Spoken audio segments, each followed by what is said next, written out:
All right, welcome to Chapter 5. This is the fourth time I'm reading this stupid thing, so trying to get the recording right. Hopefully I have all the timers and stuff set properly, so I can even get along to the next chapter too, because 4 times around, it's a slow slip into insanity, you know what I'm saying? So let's relocate our position here and keep going down the rabbit hole. Hope you guys are enjoying this. I'm having a lot of fun. Let's get rolling. Operant behavior. The consequences of behavior. Reflexes, conditioned or otherwise, are mainly concerned with the internal physiology of the organism. We are often interested, however, in behavior which has some effect upon the surrounding world. Such behavior raises most of the practical problems in human affairs and is also of particular theoretical interest because of its special characteristics. The consequences of behavior may feed back into the organism. When they do so, they may change the probability that the behavior which produced them will occur again. The English language contains many words such as reward and punishment, which refer to this effect, but we can get a clear picture of it only through experimental analysis. Learning curves. One of the first serious attempts to study the changes brought about by the consequences of behavior was made by E. L. Thorndike in 1898. His experiments arose from a controversy which was then of considerable interest. Darwin, in insisting upon the continuity of species, had questioned the belief that man was unique among the animals and his ability to think, in his ability to think. Anecdotes which lower animals seem to show the power of reasoning, were published in great numbers. But when terms which had formerly been applied only to human behavior were thus extended, certain questions arose concerning their meaning. Did the observed facts point to mental processes, or could these apparent evidences of thinking be explained in other ways? Eventually it became clear that the assumptions of inner thought processes was not required. Many years were to pass before the same question was seriously raised concerning human behavior. But Thorndike's experiments and his alternative explanations of reasoning in animals were important steps in that direction. If a cat placed in a box from which it can escape only by unlatching a door, it will exhibit many different kinds of behavior, some of which may be effective in opening the door. Thorndike found that when a cat was put into such a box again and again, the behavior which led to escape tended to occur sooner and sooner until eventually escape was as simple and quick as possible. The cat had solved its problem as well as if it were a reasoning human being, though perhaps not so speedily. Yet Thorndike observed no thought process and argued that none was needed by way of explanation. He could describe his results simply by saying that a part of the cat's behavior was stamped in because it was followed by the opening of the door. The fact that behavior is stamped in when followed by certain consequences Thorndike called the law of effect. What he had observed was that certain behavior occurred more and more readily in comparison with other behavior characteristic of the same situation. By noting the successive delays in getting out of the box and plotting them on a graph, he constructed a learning curve. The early attempt to show a quantitative process in behavior similar to the processes of physics and biology was heralded as an important advance. It revealed a process which took place over a considerable period of time and which was not obvious to casual inspection. Thorndike, in short, had made a discovery. Many similar curves have since been recorded and have become the substance of chapters on learning in psychology texts. Learning curves do not, however, describe the basic process stamping in. Thorndike's measure, the time taken to escape, involved the elimination of other behavior, and his curve depended upon the number of different things a cat might do in a particular box. It also depended upon the behavior which the experimenter or the apparatus happened to select as successful, and upon whether this was common or rare in comparison with other behavior evoked in the box. A learning curve obtained in this way might be said to reflect the properties of the latch box rather than the behavior of the cat. The same is true of many other devices developed for the study of learning. The various mazes through which white rats and other animals learn to run, the choice boxes in which animals learn to discriminate between properties or patterns of stimuli, the apparatuses which present sequences of material to be learned in the study of human memory. Each of these yields its own type of learning curve. By averaging many individual cases, we may make these curves as smooth as we like. Moreover, curves obtained under many different circumstances may agree in showing certain general properties. For example, when measured in this way, learning is generally negatively accelerated. Improvement in performance occurs more and more slowly as the condition is approached in which further improvement is impossible, but it does not follow that negative acceleration is characteristic of the basic process. Suppose by analogy we fill a glass jar with gravel, which has been so well mixed that pieces of any given size are evenly distributed. We then agitate the jar gently and watch the pieces rearrange themselves. The larger move toward the top, the smaller toward the bottom. The process, too, is negatively accelerated.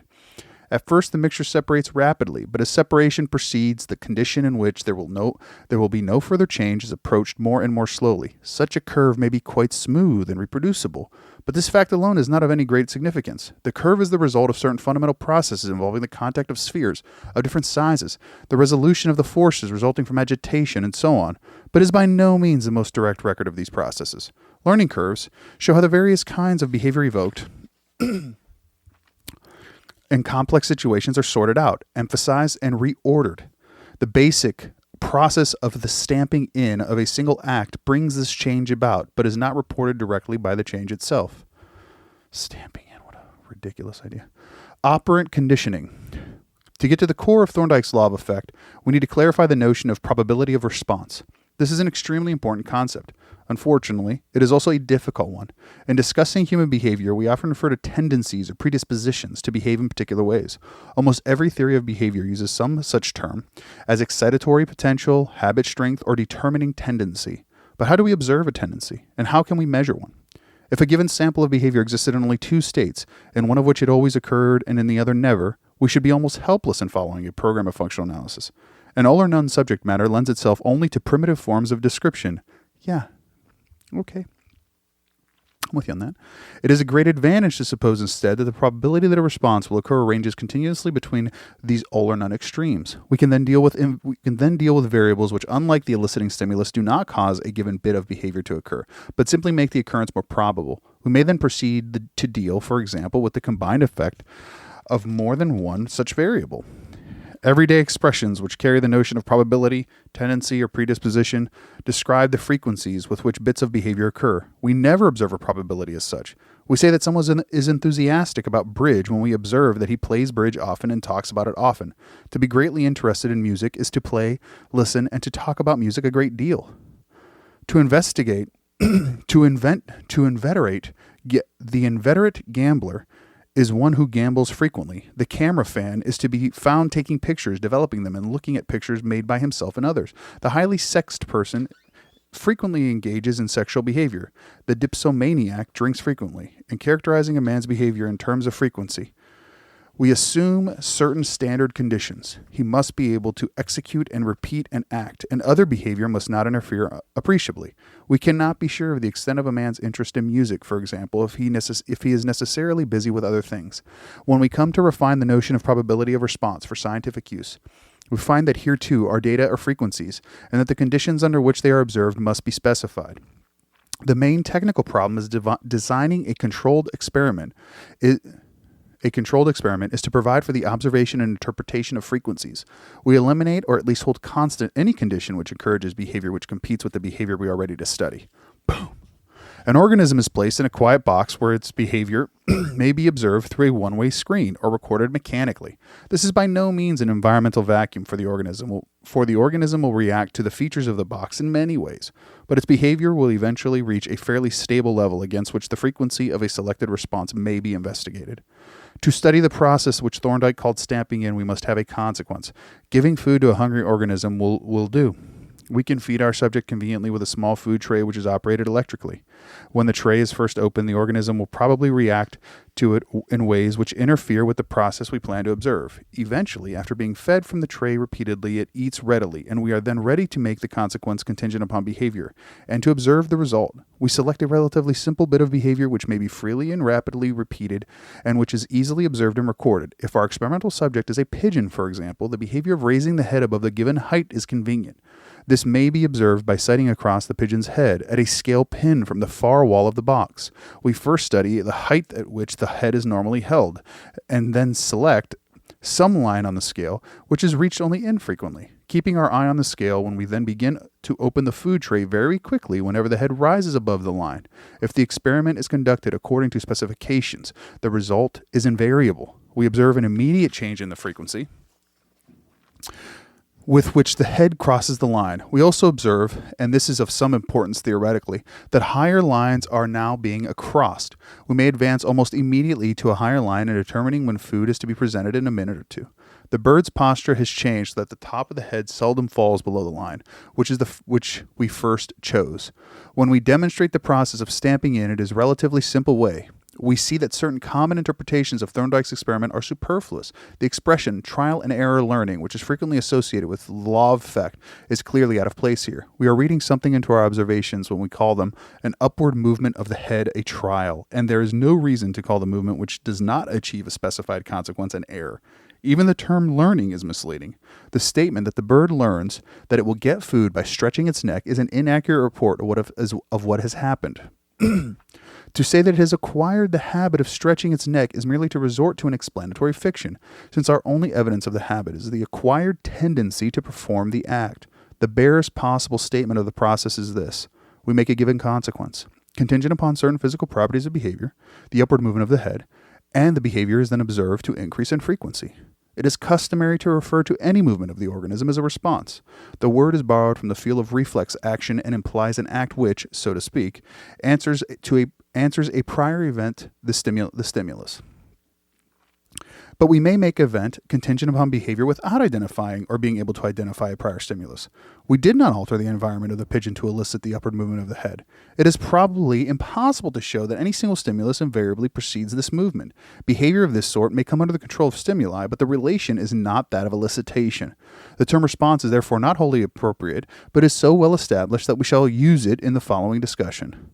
A response which has already occurred cannot, of course, be predicted and controlled. We can only predict that similar responses will occur in the future. Probability. The unit of predictive science, therefore, not a response, but a class of responses. The word operant will be used to describe this class. The term emphasizes the fact that the behavior operates upon the environment to generate consequences. The consequences define the properties with respect to which responses are called similar.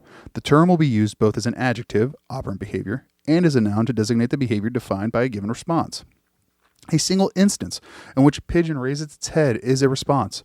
It is a bit of history which may be reported in any frame of reference we wish to use. The behavior called raising the head, regardless of when specific instances occur, is an operant. It can be described not as an accomplished act, but rather as a set of acts defined by the property of the height to which the head is raised. In this sense, an operant is defined by an effect which may be specified in physical terms. The cutoff at a certain height is a property of behavior. The term learning may profitably be saved in its traditional sense to describe the resortment of responses in a complex situation. Terms for the process of stamping in may be borrowed from Pavlov's analysis of the conditioned reflex. Pavlov himself called all events which strengthen behavior reinforcement and all resulting changes conditioning. In the Pavlovian experiment, however, a reinforcer is paired with a stimulus, whereas in operant behavior it is contingent upon a response. Operant reinforcement is therefore a separate process and requires a separate analysis. In both cases, the strengthening of behavior which results from reinforcement is appropriately called conditioning.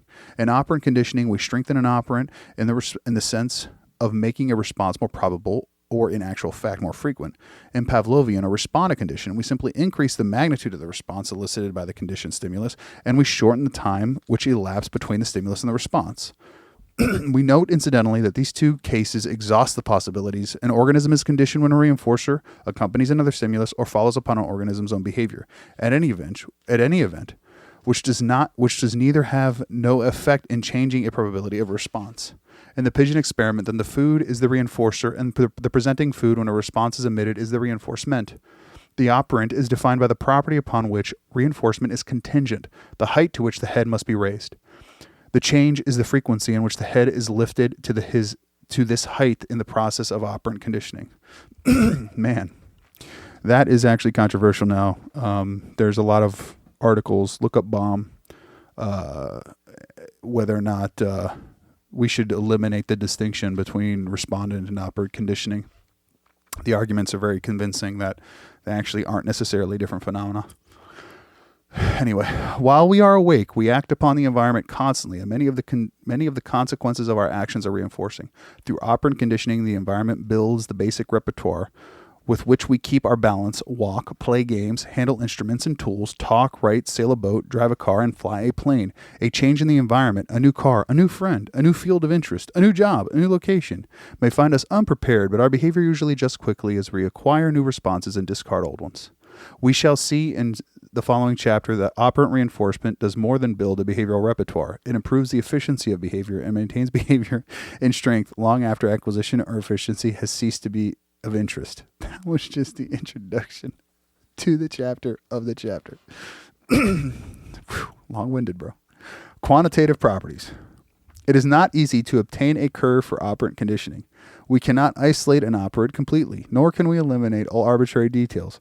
In our example, we might plot a curve showing how the frequency with which the pigeon's head is lifted to a given height changes with time or the number of reinforcements, but the total effect is clearly broader than this. There is a shift in a larger pattern of behavior, and to describe it fully, we should have to follow all movements of the head. Even so, our account would not be incomplete. The height to which the head has to be lifted was chosen arbitrarily, and the effect of reinforcement depends upon the selection. If we reinforce a height which is seldom reached, the change in pattern will be far greater than if we had chosen a commoner height. For an adequate account, we need to set curves covering all the possibilities. Still another arbitrary element appears if we force the head to a higher and higher position, since we may follow different schedules in advancing the line selected for reinforcement.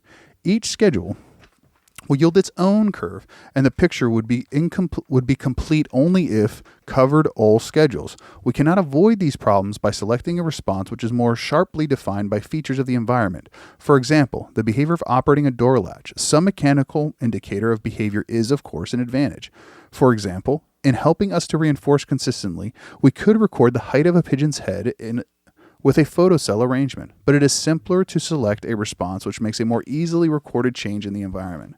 If the bird is conditioned to peck a small disc on a wall, the experiment box, we may use the movement of the disc to close an electric circuit, both to operate the food tray and to count or record responses such a response seems to be different from stretching the neck in that it has all or none character.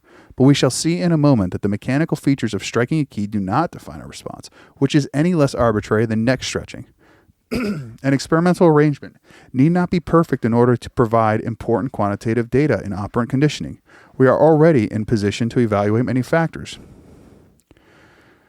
The importance of feedback is clear. The organism must be stimulated by the consequences of its behavior if conditioning is to take place in learning to wiggle one's ears. For example, it is necessary to know when the ears move if the responses which produce movement are to be strengthened in comparison with responses which do not.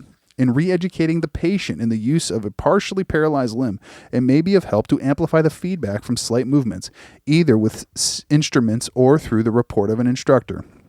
The deaf-mute learns to talk only when he receives a feedback from his own behavior which can be compared with the stimulation he receives from other speakers. One function of the educator is to supply arbitrary, sometimes spurious, consequences for the sake of feedback. Conditioning depends also upon the kind, amount, and immediacy of reinforcement, as well as other factors. A single reinforcement may have a considerable effect under good conditions. The frequency of response shifts from a prevailing low value to a stable high value in a single abrupt step. More commonly,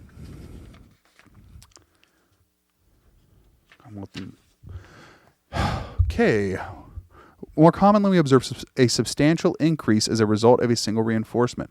And additional increases from later reinforcement, the observation is not incompatible with the assumption of an instantaneous change to a maximal probability, since we have no means isolated a single operant. The increased frequency must be interpreted with respect to other behavior characteristics of the situation. The fact that conditioning can be so rapid in an organism as low as the rat or pigeon has interesting complications. Differences in what is commonly called intelligence are attributed in part to differences in speed of learning. But there can be no faster learning than an instantaneous increase in probability of response. The superiority of human behavior is therefore of some other sort.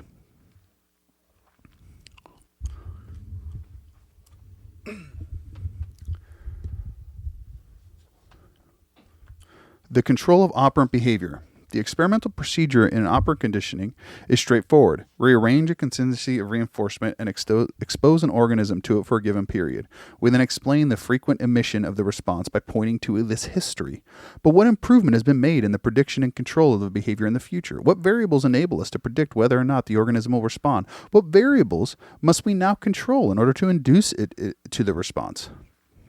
We had been experimenting with a hungry pigeon, as we shall see in Chapter 9. This means a pigeon which has been deprived of food for a certain length of time or until its usual body weight has been slightly reduced. Contrary to what one might expect, experimental studies have shown that the magnitude of the reinforcing effect of food may not depend upon the degree of such deprivation, but the frequency of response which results from reinforcement depends upon the degree of deprivation at the time the response is observed. Even though we have conditioned a pigeon to stretch its neck, it does not do this if it is not hungry. We have therefore a new sort of control over its behavior. In order to get the pigeon to stretch its neck, we simply make it hungry. A selected operant has been added to all those things with which a hungry pigeon will do. Our control over the response has been pooled with our control over food. Deprivation, we shall see in Chapter 7, that an operant may also come under the control of an external stimulus, which is another variable to be used in predicting the controlling of behavior. We should note, however, that both these variables are to be distinguished from operant reinforcement itself. Operant extinction. When reinforcement is no longer forthcoming, a response becomes less and less frequent in what is called operant extinction. If food is withheld, the pigeon will eventually stop lifting its head. In general, we shall engage in behavior which no longer pays off. We find ourselves less inclined to behave in that way again. If we lose a fountain pen, we reach less and less into the pocket which formerly held it. If we get no answer on the telephone calls, we eventually stop telephoning. If our piano goes out of tune, we gradually play it less and less. If our radio becomes noisy, or if the programs becomes worse and worse, we stop laughing. I feel you. I read this chapter 4 times. Since operant extinction takes place much more slowly than operant conditioning, the process may be followed more easily. Under suitable conditions, smooth curves are obtained in which the rate of response is seen to decline slowly, perhaps over a period of many hours. The curves reveal properties which could not possibly be observed through casual inspection. We may get the impression that an organism is responding less and less often, but the orderliness of the change can be seen only when the behavior is recorded. The curve suggests that there is a fairly uniform process which determines the output of behavior during extinction. Under some circumstances, the curve is distributed by an emotional effect. The failure of a response to be reinforced leads not only to operant extinction, but also to a reaction commonly spoken of as frustration or rage. I feel you there too. A pigeon, which has failed to receive reinforcement, turns away from the key, cooing, flapping its wings, and engaging in other emotional behavior in Chapter 10. The human organism shows a similar double effect. The child whose tricycle no longer responds to pedaling not only stops pedaling, but engages in a possibly violent emotional display.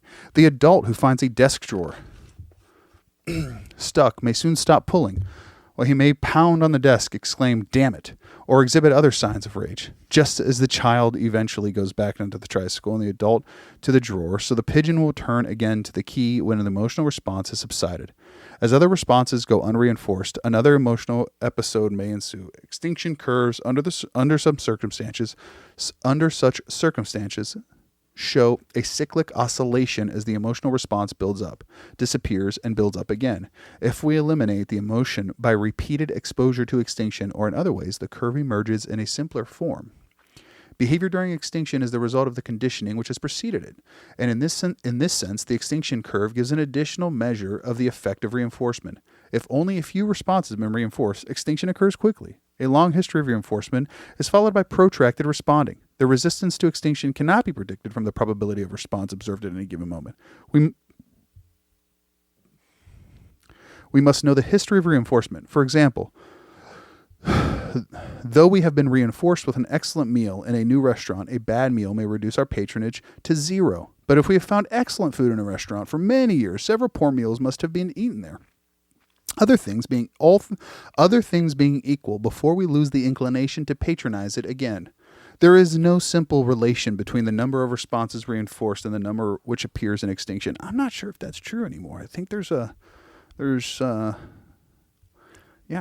formulas in EAB that can actually predict extinction bursts and the degree of extinction. So Anyway, as we shall see in Chapter 6, the resistance of extinction generated by intermittent reinforcement may be much greater than if the same number of reinforcements are given for consecutive responses. Thus, if we only occasionally reinforce a child for good behavior, the behavior survives after we discontinue reinforcement much longer than if he had reinforced every instance up to the same total number of reinforcements. This is of practical importance, where the available reinforcers are limited. Problems of this sort arise in education, industry, economics, and many other fields. Under some schedules of intermittent reinforcement, as many as 10,000 responses may appear in the behavior of a pigeon before extinction is substantially complete. Extinction is an effective way of removing an operant from the repertoire of an organism. It should not be confused with other procedures designed to have the same effect. The currently preferred technique is punishment, which, as we shall see in Chapter 12, involves different processes and is of questionable effectiveness. Forgetting is frequently confused with extinction.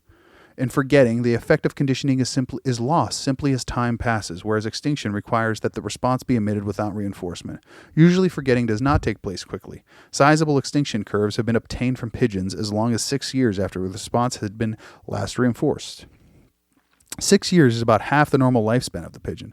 During the interval, the pigeons lived under circumstances in which the response could not possibly have been reinforced. In human behavior, skilled responses generated by relatively precise contingencies frequently survive unused for as much as half a lifetime. The assertion that only experiences determine the personality of the mature organism assume that the effect of operant reinforcement is long-lasting. Thus, if because of early childhood experience a man carries a woman who resembles his mother, a man marries a woman who resembles his mother, the effect of certain reinforcements must have survived for a long time. Most cases of forgetting involve operant behavior under the control of specific stimuli and cannot be discussed adequately until that control has been covered in Chapter 7. Effects of extinction. The condition in which extinction is more or less complete is familiar, yet often misunderstood. Extreme extinction is sometimes called abulia. To define this as a lack of will is of little help, since the presence or absence of will is inferred from the presence or absence of the behavior. The term seems to be useful, however, in that it implies that the behavior is lacking for a special reason, and we may make the same distinction in other ways. Behavior is strong or weak because of many different variables, which it is the task of a science of behavior to identify and classify.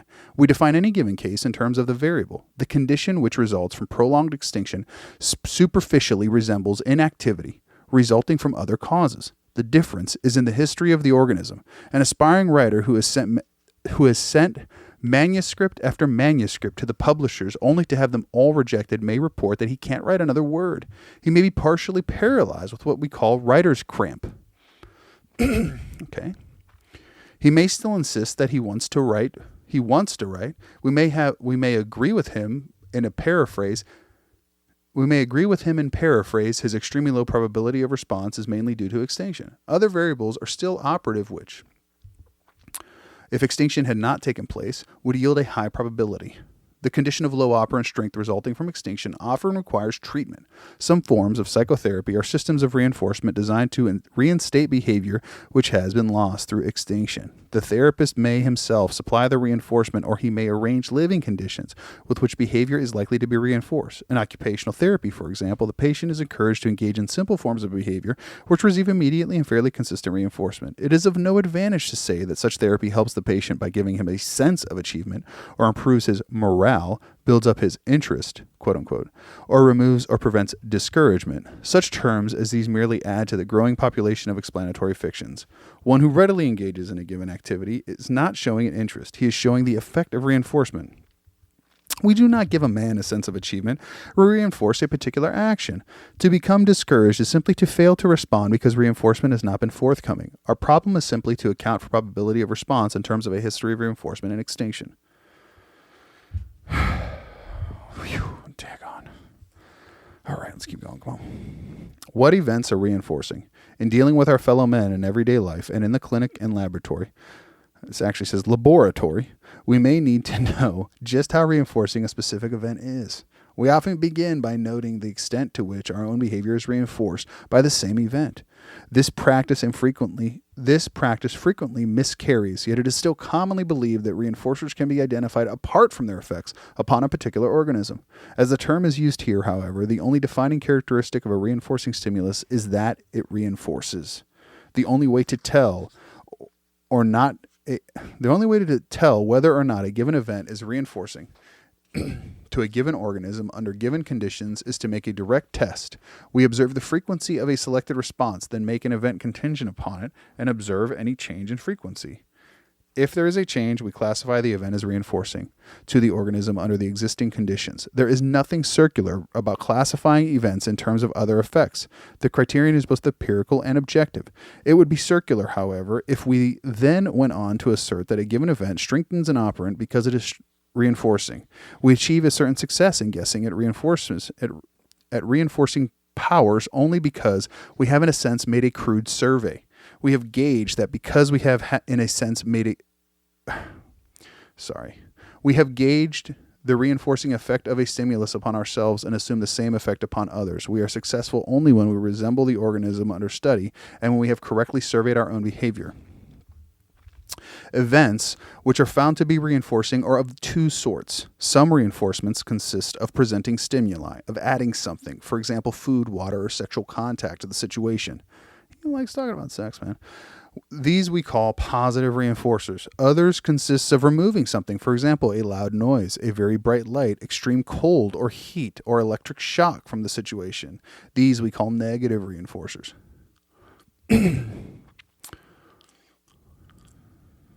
In both cases, the effect of reinforcement is the same.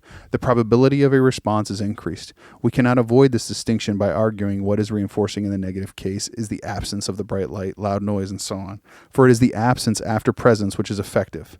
And this is only another way of saying that the stimulus is removed. The difference between the two cases will be clear when we consider the presentation of a negative reinforcer or the removal of a positive one. These are the consequences which we will call punishment, Chapter 12. A survey of the events which reinforce a given individual is often required in the practical application of operant conditioning. In every field in which human behavior figures prominently, education, government, the family, the clinic, industry, art, literature, and so on, we are constantly changing probabilities of response by arranging reinforcing consequences. The industrialist who wants employees to work consistently and without absenteeism must make certain that their behavior is suitably reinforced, not only with wages, but with suitable working conditions. The girl who wants another date must be sure that her friend's behavior is inviting her and in keeping the appointment is suitably reinforced. To teach a child to read or sing or play a game effectively, we must work out a program of educational reinforcement with which appropriate responses pay off frequently. If the patient is to return for further counsel, the psychotherapist must make sure that the behavior of coming to him is in some measure reinforced. We evaluate the strength of reinforcing events when we attempt to discover what someone is getting out of life.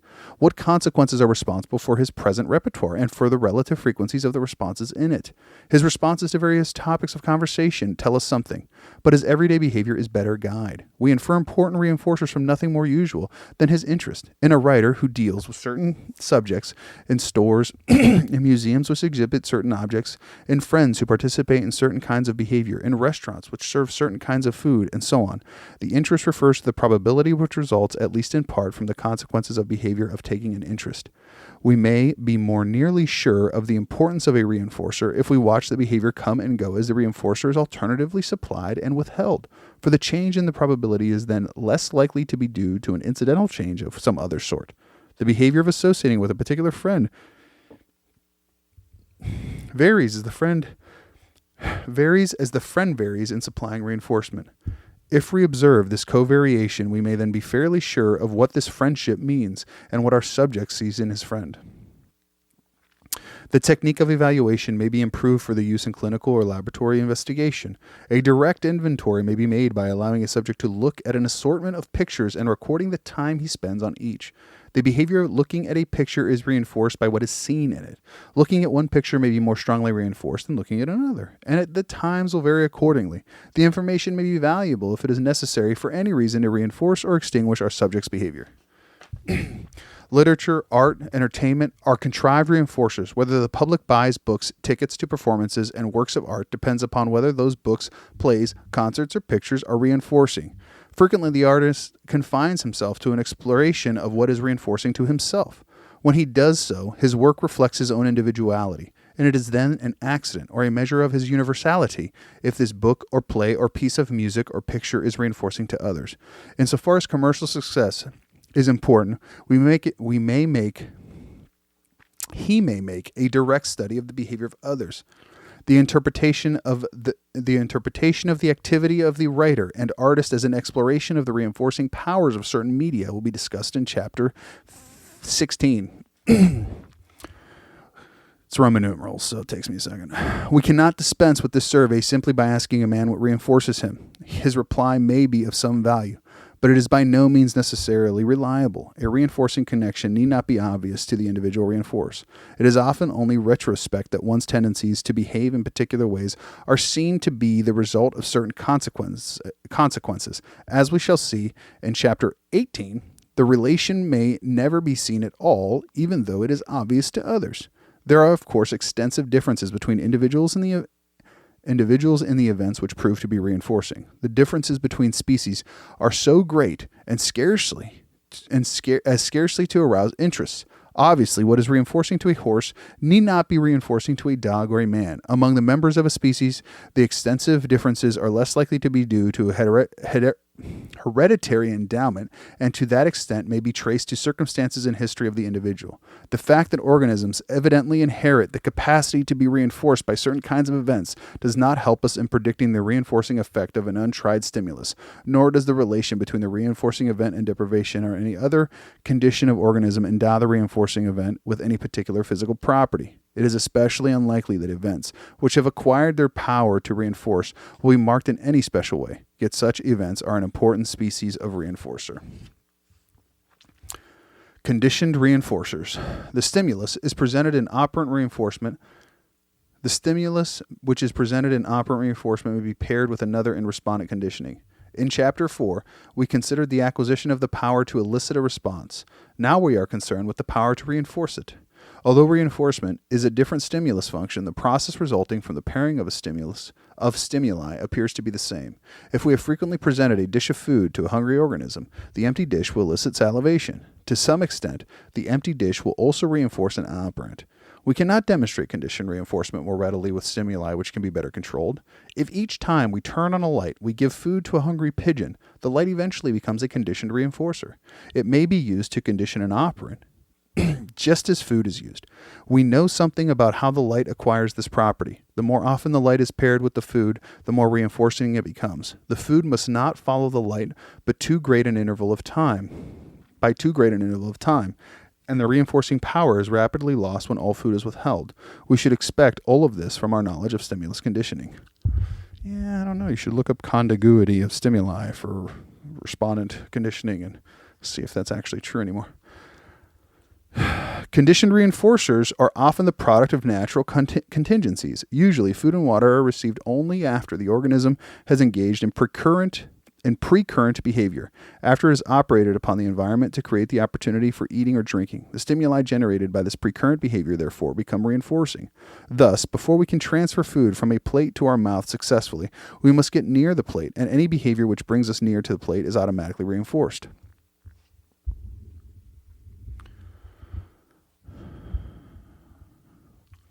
The precurrent behavior is therefore sustained in strength. This is important since only a small part of behavior is immediately reinforced with food, water, sexual content, there he goes again, and other events of obvious biological importance. Although it is characteristic of human behavior that primary reinforcers may be effective after long delay, this is presumably only because intervening events become conditioned reinforcers. When a man puts storm windows in his house in October because similar behavior last October was followed by a warm house in January, we need to bridge the gap between the behavior in October and the effect in January. Among the conditioned reinforcers responsible for the strength of this behavior are certain verbal consequences supplied by the man or by his neighbors. It is often important to fill in a series of events between an act and an ultimate primary reinforcer in order to control behavior for practical purposes. In education, industry, psychotherapy, and many other fields, we encounter techniques which are designed to create appropriate conditioned reinforcers. The effect of providing immediately effective consequences where ultimate consequences are delayed to improve morale, to heighten interest, to prevent discouragement, or to correct the condition of low operant strength, which we call abulia, and so on. More concretely, it is to induce students to study, employees to come to work, patients to engage in acceptable social behavior, and so on. Generalized reinforcers. A conditioned reinforcer is generalized when it is paired with more than one primary reinforcer. The generalized reinforcer is useful because the momentary condition of the organism is not likely to be important. The operant strength generated by a single reinforcement is observed only under an appropriate condition of deprivation. When we reinforce with food, we gain control over the hungry man. But if a conditioned reinforcer has been paired with reinforcers appropriate to many conditions, at least one appropriate state of deprivation is more likely to prevail upon a later occasion. A response is therefore likely to occur. When we reinforce with money, for example, our subsequent control is relatively independent of momentary deprivations. One kind of generalized reinforcer is created because many primary reinforcers are received only after the physical environment has been efficiently manipulated. One form of precurrent behavior may precede different kinds of reinforcers upon different occasions. The immediate stimulation from such behavior will thus become a generalized reinforcer. We are automatically reinforced apart from a particular deprivation. When we successfully control the physical world, this may explain our tendency to engage in skilled crafts and artistic creation and in such sports as bowling, billiards, and tennis. Interesting choices. It is possible, however, that some of the reinforcing effect of sensory feedback is unconditioned. A baby appears to be reinforced by stimulation from the environment, which has not been followed by primary reinforcement.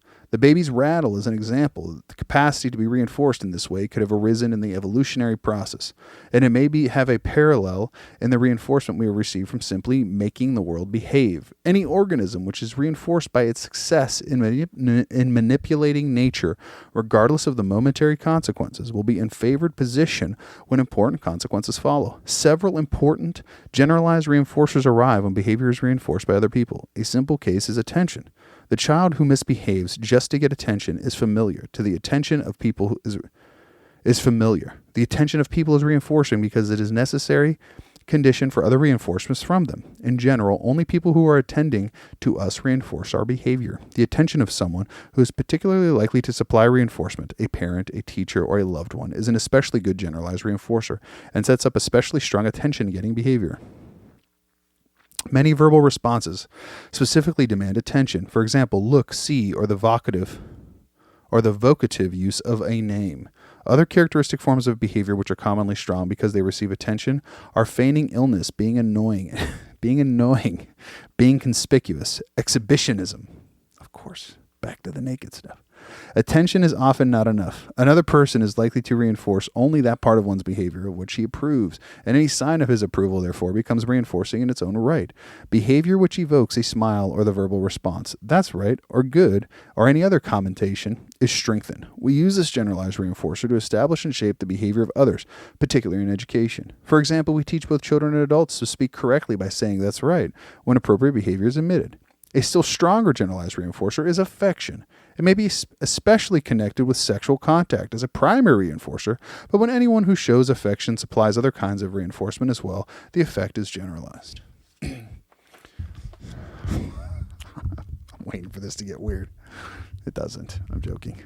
It is difficult to define, observe, and measure attention, approval, and affection. They are not things, but aspects of behavior of others. Their subtle physical dimensions present difficulties not only for the scientist, who must study them, but also for the individual who is reinforced by them. If we do not easily see that someone is paying attention, or that he approves or is affectionate, or behavior will not be consistently reinforced, and may therefore be weak, may tend to occur in the wrong time, and so on. We do not know what to do to get attention or affection, or when to do it. The child struggling to get attention, the child struggling for attention, the lover for a sign of affection, the artist for professional approval, show the persevering behavior which, as we shall see in Chapter 6, results from only intermittent reinforcement. Another generalized reinforcer is the submissiveness of others. When someone has been coerced into supplying various reinforcements, any indication of his acquiescence becomes a generalized reinforcer. The bully is reinforced by signs of cowardice, and members of the ruling class by signs of deference. Prestige and esteem are generalized reinforcers only insofar as they guarantee that other people will act in certain ways. That having one's own way is reinforcing is shown by the behavior of those who control for the sake of control. The physical dimensions of submissiveness are usually not so subtle as those of attention, approval, or affection. The bully may insist upon a clear-cut sign of his dominance, and ritualistic practices emphasize deference and respect. Oof, eat your heart out, reductionist functional analysis, folks. Those look like synthesized contingencies to me.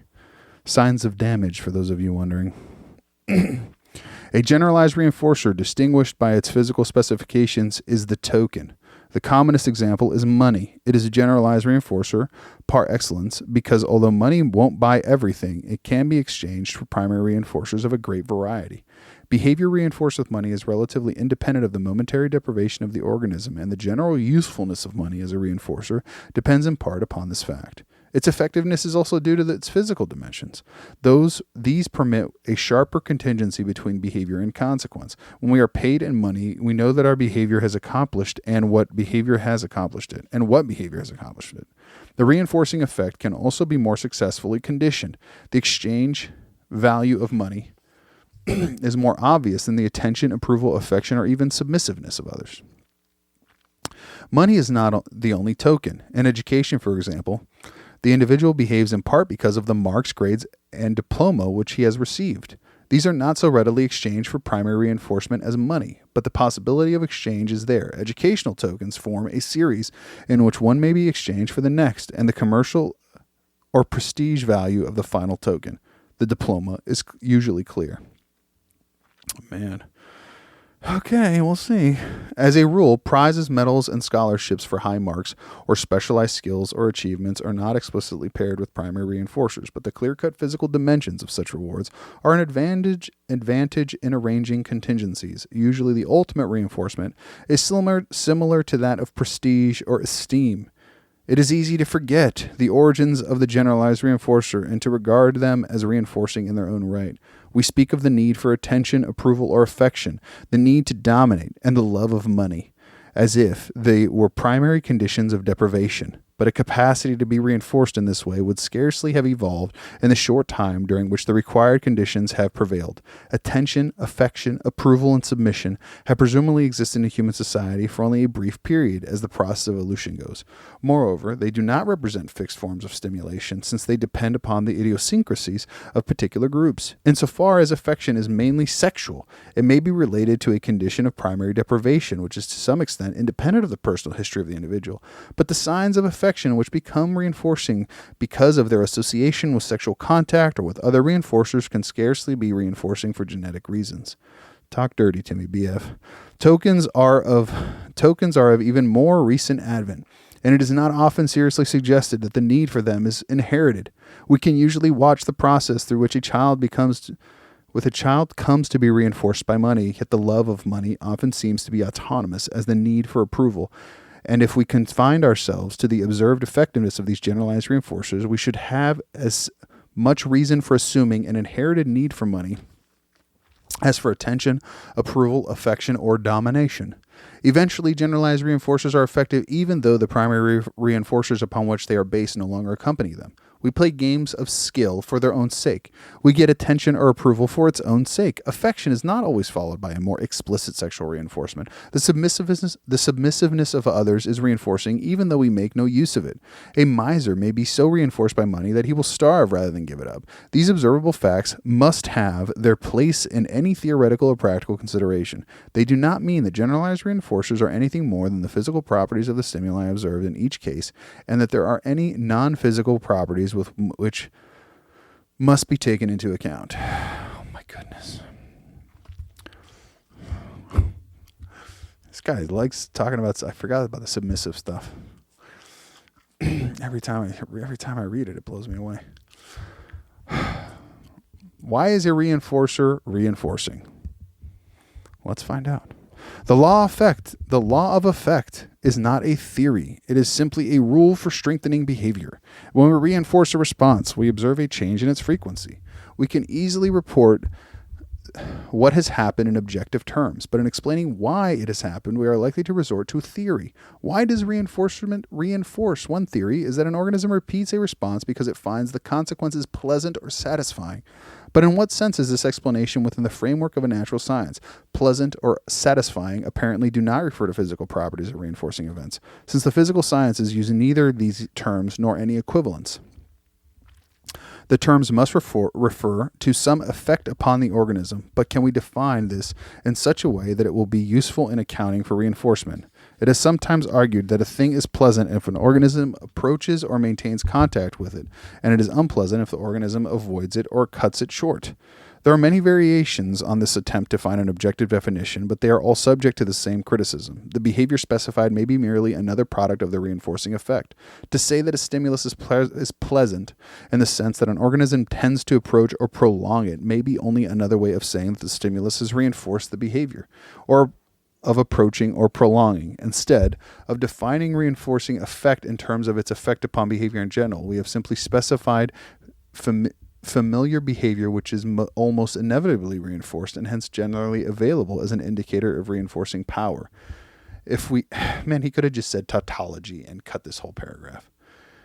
Whatever. If we then go on to say that a stimulus is reinforcing because it is pleasant, what purports to be an explanation in terms of two effects is in reality a redundant description of one. Yeah, like I said, just use the word tautology and move on. An alternative approach is to define pleasant and unpleasant, or satisfying and annoying, by asking the subject how he feels about certain events. This assumes that reinforcement has two effects. It strengthens behavior and generates feelings, that one is a function of the other. But the functional relation may be in the other direction. When a man reports that an event is pleasant, he may be merely reporting that it is of the sort of event which reinforces him, or toward which he finds himself tending to move because it has reinforced such movement. We shall see in chapter 17 that one could probably not acquire verbal responses with respect to unpleasantness as a purely private fact unless something like this were so in any case. The subject himself is not an especially good point of vantage for making such observations. Subjective judgments of the pleasantness or satisfaction provided by stimuli are usually unreliable and inconsistent. As the doctrine of the unconscious has emphasized, we may not be able to report at all upon events which can be shown to be reinforcing to us, or we may make a report which is in direct conflict with objective observations. We may report as unpleasant a type of event which can be shown to be reinforcing. Examples of this anomaly range from masochism to martyrdom. Wow. Okay. Couldn't one just say martyrdom is also masochistic? Or I guess, yeah, whatever. It is sometimes argued that reinforcement is effective because it reduces a state of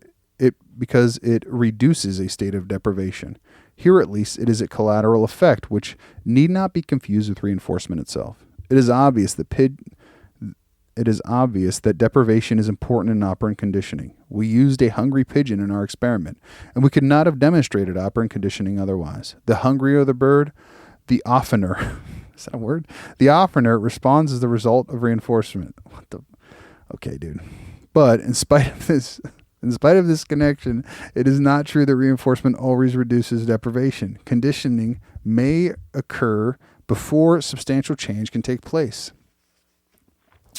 in the deprivation measured in other ways. All we can say is that the type of event which reduces deprivation is also reinforcing. The connection between reinforcement and satiation must be sought in the process of evolution.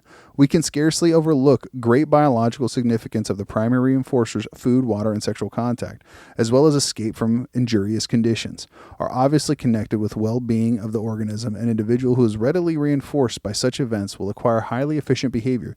It is also biologically advantageous if the behavior due to a given reinforcement is especially likely to occur in an appropriate state of deprivation. Thus, it is important not only that any behavior which leads to the receipt of food should become an important part of a repertoire, but that this behavior should be particularly strong when the organism is hungry. These two advantages are presumably responsible for the fact that an organism can be reinforced in specific ways, and the result will be observed in relevant conditions of deprivation. Some forms of stimulation are positively reinforcing, although they do not appear to elicit behavior having biological significance. A baby is reinforced not only by food, but by the tinkle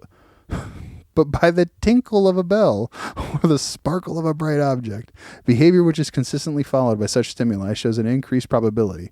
It is difficult, if not impossible, to trace these reinforcing effects to a history of conditioning. Later, we may find that the same individual being reinforced by an orchestra or a colorful spectacle. Here it is more difficult to make sure that the reinforcing effect is not conditioned. However, We may plausibly argue that a capacity to be reinforced by any feedback from the environment would be biologically advantageous, since it would prepare the organism to manipulate the environment successfully before a given state of deprivation developed. When the organism generates a tactual feedback, as in feeling the texture of a piece of cloth or the surface of a piece of sculpture, the conditioning is commonly regarded as resulting from sexual reinforcement, even when the area stimulated is not primarily sexual in function. It is tempting to suppose that other forms of stimulation produced by behavior are similarly related to biologically important events. This chapter will never end. When the environment changes, a capacity to be reinforced by a given event may be a biological disadvantage. Sugar is highly reinforcing to most members of the human species. However, as the ubiquitous candy counter shows, its effect in this respect far exceeds current biological requirements. This was not true before sugar had been grown and refined on an extensive scale. Until a few hundred years ago, the strong reinforcing effects of sugar must have been a biological advantage.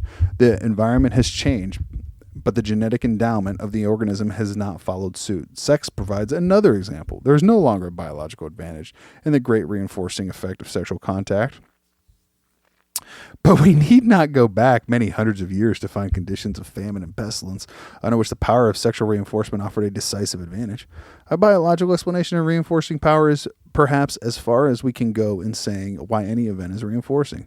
Such an explanation is probably of little help in a functional analysis, for it does not provide us in any way with identifying a reinforcing stimulus as such before we have tested its reinforcing power upon a given organism.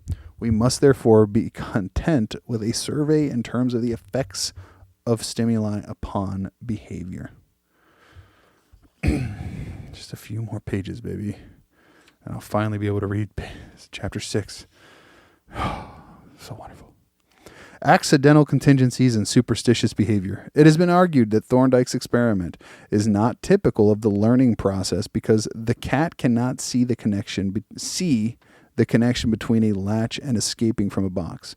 But seeing a connection is not essential in operant conditioning. Both during and after the process of conditioning, the human subject often talks about his behavior in relation to his environment. Chapter 17. His reports may be useful in a scientific account, and his reaction to his own behavior may even be an important link in certain complex processes. But such reports or reactions are not required in the simple process of operant conditioning. This is evident in the fact that one may not be able to describe a contingency which has clearly had an effect, nor need there be any permanent connection between a response and its reinforcement. We made the receipt of food contingent upon the response of our pigeon by arranging a mechanical and electrical connection. Outside the laboratory, various physical systems are responsible for contingencies between behavior and its consequences. But these need not, and usually do not, affect the organism in any other way. So far as the organism is concerned, the only important property of the contingency is temporal. The reinforcer simply follows a response. How this is brought about does not matter. We must assume that the presentation of a reinforcer always reinforces something, since it necessarily coincides with some behavior. We have also seen that a single reinforcement may have a substantial effect. If there is only an accidental connection between the response and the appearance of a reinforcer, the behavior is called superstitious. We may demonstrate this in the pigeon by accumulating the effect of several accidental contingencies. Suppose we give a pigeon a small amount of food every 15 seconds, regardless of what it is doing. When food is first given, the pigeon will be behaving in some way, if only standing still, and conditioning will take place. It is then more probable that the same behavior will be in progress when food is given again. If this proves to be the case, the operant will be further strengthened. If not, some other behavior will be strengthened. Eventually, a given beat of behavior reaches a frequency at which it is often reinforced. It then becomes a permanent part of the repertoire of the bird, even though the food has been given by a clock which is unrelated to the bird's behavior. Conspicuous responses which have been established in this way include turning sharply to one side, hopping from one foot to the other and back, bowing and scraping, turning around, strutting, and raising the head. The topography of the behavior may continue to drift with further reinforcements, since slight modifications in the form of a response may coincide with the receipt of food. In producing superstitious behavior, the intervals at which food is given are important. At 60 seconds, the effect of one reinforcement is largely lost before another one can occur, and another behavior is more likely to appear. Superstitious behavior is therefore less less likely to emerge, though it may do so if the experiment is carried on for a long time. At 15 seconds, the effect is usually almost immediate. When a superstitious repertoire has once been established, it will survive when reinforced only infrequently. The pigeon is not exceptionally gullible. Human behavior is also heavily superstitious. Only a small part of the behavior strengthened by accidental contingencies develops into ritualistic practices, which we would call superstitions. But the same principle is at work. Suppose we find a $10 bill while walking through a park, and suppose this is the event. This is an event which has a considerable reinforcing effect. However, we were doing, or had just been doing, at that moment we found the bill must be assumed to be reinforced. It would be difficult to prove this in a rigorous way, of course, but it is probable that we shall seem more likely to go walking again, particularly in the same or similar park, that we shall be slightly more likely to keep our eyes cast downward precisely as we did when we saw the money, and so on. This behavior will vary with any state of deprivation to which money is relevant. We should not call it superstitious, but it is generated by a contingency, which is only rarely functional. Some contingencies which produce superstitious behavior are not entirely accidental. A response is sometimes likely to be followed by a consequence, which is nevertheless not to produce. The best examples involve a type of stimulus which is reinforcing when removed. Chapter 11. The termination of a brief stimulus of this sort may occur at just the right time to reinforce the behavior generated by its onset. The aversive stimulus appears by and the organism becomes active. The stimulus terminates and this reinforces some part of the behavior. Certain illnesses, lameness, and allergic reactions are of such duration that any measure taken to cure them is likely to be reinforced when the condition clears up. The measure need not actually be responsible for the cure. The elaborate rituals of non-scientific medicine appear to be explained by this characteristic of many forms of illness. In superstitious operant behavior, as in the superstitious conditioned reflexes discussed in Chapter 4, the process of conditioning is miscarried. Conditioning offers tremendous advantages in equipping the organism with behavior which is effective in a novel environment, but there appears to be no way of preventing the acquisition of non-advantageous behavior through accident. Curiously, this difficulty must have increased as the process of conditioning was accelerated and in the course of evolution. If, for example, 3 reinforcements were always required in order to change the probability of a response, superstitious behavior would be unlikely. It is only because organisms have reached the point at which a single contingency makes a substantial change that they are vulnerable to coincidences. Superstitious rituals in human society usually involve verbal formulae and are transmitted as part of the culture. To this extent, they differ from the simple effect of accidental operant reinforcement, but they must have had their origin in the same process, and they are probably sustained by occasional contingencies which follow the same pattern. Goals, purposes, and other final causes. It is not correct to say that operant reinforcement strengthens the response which precedes it. The response has already occurred and cannot be changed. What is changed is the future probability of the response in the same class. It is the operant as a class of behavior rather than the response of a particular instance which is conditioned. There is therefore no violation of the fundamental principle of science which rules out final causes, but this principle is violated when it is asserted that behavior is under the control of an incentive or goal, which the organism has not yet achieved or a purpose which it has not yet fulfilled. I don't know about all that. And that presumes, whatever, I'm not going to get into it. Statements which use such words as incentive or purpose are usually reducible to statements about operant conditioning, and only a slight change is required to bring them within the framework of a natural science. Instead of saying that a man behaves because of the consequences which are to follow his behavior, we simply say that he behaves because of the consequences which have followed similar behavior in the past. This is, of course, the law of effect or operant conditioning. It is sometimes, rule governance undermines this, but whatever. It is sometimes argued that a response is not fully described until its purpose is referred to as a current property. But what is meant by describe? If we observe someone walking down the street, we may report this event in the language of physical science. If we then add that his purpose is to mail a letter, have we said anything which is not included in our first report? Evidently. So since a man may walk down a street for many purposes, and in the same physical way in each case, but the distinction which needs to be made is not between instances of behavior, it is between the variables of which behavior is a function.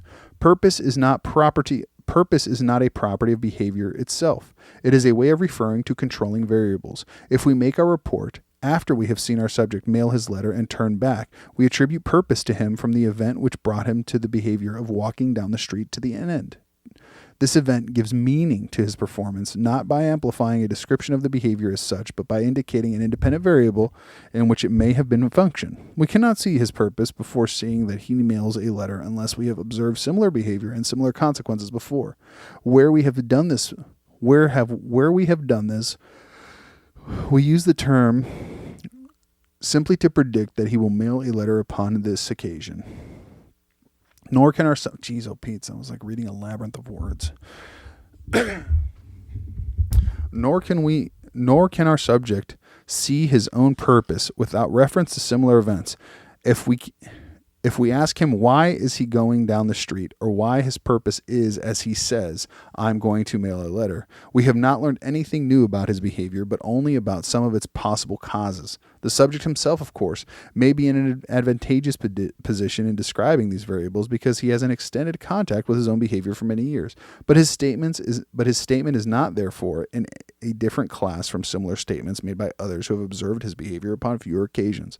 As we shall see in chapter 17, he is simply making a plausible prediction in terms of his experiences with himself. Moreover, he may be wrong. He may report that he is going to mail a letter, and he may indeed carry an unmailed letter in his hand and mail it at the end of the street.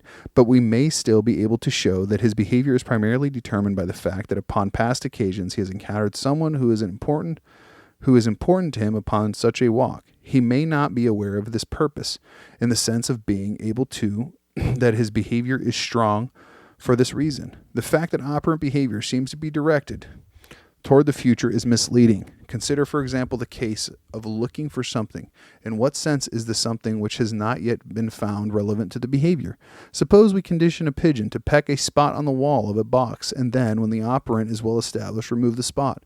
The bird now goes to the usual place along the wall. It raises its head, cocks its eye in the usual direction, and may even emit a weak peck in the usual place. Before extinction is very far advanced, it returns to the same place again and again in similar behavior. Must we say that the pigeon is looking for the spot? Must we take the looked for spot into account in explaining the behavior? It is not difficult to interpret this example in terms of operant reinforcement. Since visual stimulation from the spot has usually preceded the receipt of food, the spot has become a conditioned reinforcer. It strengthens the behavior of looking in given directions from different positions. Although we have undertaken to condition only the pecking response, we have in fact strengthened many different kinds of precurrent behavior which bring the bird into positions from which it sees the spot it pecks at. The responses continue to appear even though we have removed the spot until extinction occurs. The spot which is being looked for is the spot which has occurred in the past as the immediate reinforcement of the behavior of looking in general. Looking for something consists of emitting responses which in the past have produced something as a consequence. The same interpretation applies to human behavior. When we see a man moving about a room, opening drawers, looking under magazines, and so on, we may describe his behavior in fully objective terms. Now he is in a certain part of the room. He has grasped a book between the thumb and forefinger of his right hand. He is lifting the book and bending his head so that any object under the book can be seen. We may also interpret his behavior or read a meaning into it by saying that he is looking for something, or more specifically, that he is looking for his glasses. What we have added is not further description of his behavior, but an inference about some of the variables responsible for it. There is no current goal, incentive, purpose, or meaning to be taken into account. This is so even if we ask him what he is doing and he says, I'm looking for my glasses. This is not a further description of his behavior, but of variables of which his behavior is a function. It is equivalent to, I have lost my glasses. I shall stop what I am doing when I find my glasses, or when I have done this in the past, I have found my glasses. These translations may seem unnecessarily roundabout, but only because expressions involving goals and purposes are abbreviations. Duh, dude, we knew that. Oh, goodness gracious. I guess it's not obvious. It wasn't obvious at the time, so I can't be mad at him. Very often, we attribute purpose to behavior as another way of describing its biological adaptability. This issue has already been discussed, but one point may be added. In both operant conditioning and the evolutionary selection of behavioral characteristics, consequences alter future probability. Reflexes and other innate patterns of behavior evolve because they increase the chances of survival of the species. Operants grow strong because they are followed by important consequences in the life of the individual. Both processes raise the question of purpose for the same reason, and in both the appeal to a final cause may be rejected in the same way. A spider does not possess the elaborate behavioral repertoire with which it constructs a web because that web will enable it to capture the food it needs to survive. It is possible this behavior, because similar behavior on the part of spiders in the past has enabled them to capture the food they needed to survive. A series of events have been relevant to the behavior of web making in its earlier evolutionary history. We are wrong in saying that we observe the purpose of the web when we observe similar events in the life of the individual. Oh, goodness.